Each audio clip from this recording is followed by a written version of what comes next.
గత వారం రోజులుగా సుమన్ టీవీ బృందం అయితే గనక ఏదైతే అధికారులు జల్లెడ పడుతున్నారో అదే ప్రాంతంలో సుమన్ టీవీ బృందం కూడా సంచరిస్తూనే ఉంది. ఎక్కడా కూడా ఏదైతే పాప ఆచూకీ సంబంధించి ఎలాంటి ఆధారాలు కూడా లభ్యం కాలేదు.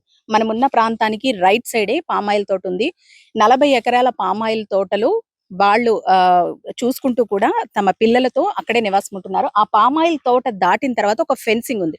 ఫెన్సింగ్ దాటిన తర్వాత మనకి ఇక్కడంతా కూడా జీడి మామిడి తోటే. ఈ తోటను దాటుకుని వెళ్తే గనక దట్టమైన అటవీ ప్రాంతం, క్రూర మృగాలు సంచరించే ప్రాంతం కూడా. అయితే ఈ ప్రాంతానికి పాప వచ్చే అవకాశం లేదంటూ కూడా మనకి క్లియర్ గా అర్థమవుతుంది. ఎందుకంటే ఫెన్సింగ్ దాటిన కొద్దిసేపటికే తిరిగి వెళ్ళిపోతుంది. ఇటెటు కూడా జనసంచారం లేని ప్రాంతం.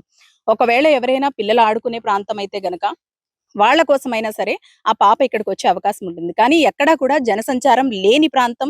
ఈ ప్రాంతం దాటితే అంటే ఈ జీడి మామిడి తోట దాటితే గనక మొత్తం అంతా కూడా ఎత్తైన కొండలు, అటవీ ప్రాంతం. అందులోనూ క్రూర మృగాలు కూడా సంచరించే అవకాశం ఉన్న ప్రాంతం. కాబట్టి పేరెంట్స్ కూడా పిల్లల్ని ఇటువైపు వదిలే అవకాశం ఉండదు. ఆ పాప కూడా జీడి మామిడి తోట నుంచి అటువైపు పరిగెత్తిన దృశ్యాలైతే మనకి సీసీటీవీ ఫుటేజ్ లో కనిపించాయి. ఈ ప్రాంతానికి పాప వచ్చే ఛాన్స్ అయితే చాలా తక్కువ. గత వారం రోజుల నుంచి కూడా ఈ ప్రాంతం మొత్తం కూడా అధికారులతో పాటు ప్రముఖ టీవీ ఛానళ్లకు సంబంధించిన వ్యక్తులు కూడా జల్లెడు పట్టిన పరిస్థితి అయితే గనక మనం కళ్ళారా చూస్తూ ఉన్నాం. కానీ ఎక్కడ కూడా పాప ఆచూకీ లభ్యం కాలేదు. దాదాపు వారం రోజులు కావస్తుంది. పాపని చూసామని గాని, లేదంటే పాప అరుపులు విన్నామని గాని, లేదంటే ఎక్కడో బోరుబావిలు ఉన్నాయి ఓపెన్ చేసి అందులో పాప పడిపోయిందంటూ గాని వచ్చే వార్తలన్నీ కూడా అవాస్తవమే. ఎక్కడా కూడా పాప ఆచూకీ లభ్యం కాలేదు. ముఖ్యంగా 99% పాప అయితే గనక ఈ ప్రాంతానికి వచ్చే ఛాన్స్ చాలా తక్కువ.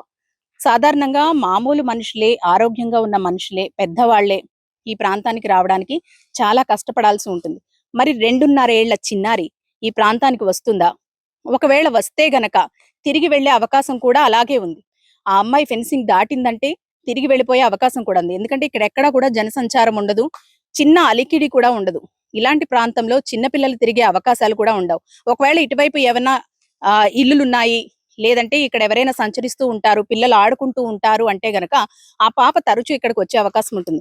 కానీ ఎప్పుడూ కూడా ఈ జీడి మామిడి తోట వైపు కానీ, కొండ వైపు కానీ పాప ఎప్పుడూ రాలేదంటూ కూడా పేరెంట్స్ చెబుతూ ఉన్నారు. మరి అలాంటి ప్రాంతానికి ఒకవేళ కుక్కతో పాటు పాప వచ్చి ఉన్నా, కుక్క ఏ విధంగా వచ్చిందో పాప కూడా తిరిగి అదే విధంగా వచ్చేది.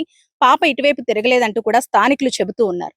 కాకపోతే ఏంటంటే మొదటిసారిగా పాపని చూశాను, పాపతో పాటు కుక్కను చూశాను అని చెప్పిన వ్యక్తి ఎవరైతే ఉన్నారో ఆయన మీద కూడా పలు అనుమానాలు అయితే వ్యక్తమవుతూ ఉన్నాయి. నిజంగా పాప గనక బయట ఎక్కడైనా కనిపించి ఉంటే, చిన్నారి మిస్ అయినప్పుడు ఎవరికైనా కనిపించినప్పుడు ఆ పాపని తీసుకుని ఇంట్లో అప్పచెప్పే పరిస్థితి ఉంటుంది. ఎందుకంటే ఆ అమ్మాయి ఏమి పెద్దది కాదు, కేవలం 2.5 ఏళ్లు, ఊహ తెలియని వయస్సు, సరిగ్గా నడక కూడా రాని వయస్సు. అలాంటి పాపను వదిలేసి మీ పాపని ఇక్కడ చూసాము అన్న సమాచారాన్ని చేరవేయడానికి ఇంత దూరం ఇంటికి వచ్చే అవకాశం ఉండదు. కాబట్టి ఆ కోణంలో కూడా అధికారులు అయితే ప్రస్తుతం దర్యాప్తు అయితే చేస్తూ ఉన్నారు. మరి వారం రోజులు కావస్తుంది. వారం రోజుల నుంచి కూడా ఎలాంటి ఆధారాలు లభించలేదు, అటవీ ప్రాంతంలో లేదన్న క్లారిటీ అయితే ప్రస్తుతానికి వచ్చింది. ఎందుకంటే GPS ట్రాకర్ అమర్చిన కుక్క ఇంటి చుట్టుపక్కలే తిరుగుతుంది కాబట్టి ఆ అనుమానాలకు ఒక ఫుల్ స్టాప్ పడిందని చెప్పుకోవాలి. మరి ఎవరైనా కిడ్నాప్ చేశారా? వాళ్ళ కుటుంబంతో ఎవరికైనా శత్రుత్వం ఉందా? ఈ కోణంలో అయితే గనక అధికారులు ప్రస్తుతం ఇన్వెస్టిగేషన్ చేస్తున్నారు. కెమెరా పర్సన్ శ్రీధర్తో అనుశ్రీ, సుమన్ టీవీ, కాకినాడ.